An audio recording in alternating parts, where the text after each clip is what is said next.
So guys, ito po yung activity ko tuwing school days guys. After school, pagka umaga ako maghatid sa kanila, tapos pagkahapon ako rin ang susundo. So after school, they out 3:35. So after that, kung magandang panahon tulad ngayon, naglalaro siya dito sa playground sa eskwelahan. Ayun, ayan ang anak ko guys, sa dulo yung tumatakbo. Nga, may mga bata, persang ugpot-ugpot ang mga bata. Tuyok-tuyok anang lingkuranan. Happy kasi sila, enjoying the world.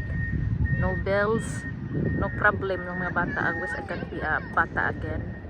So, ito yung ano guys, school nila guys. Yan po. Nasa bata? Yan. Big kids. Yan yung school nila guys. Ang lawak ng school niyan.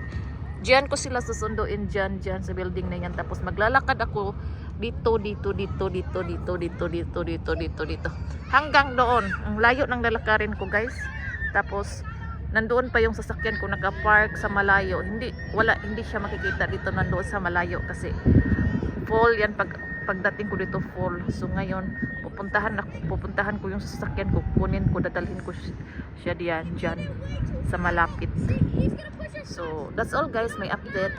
Thanks for watching.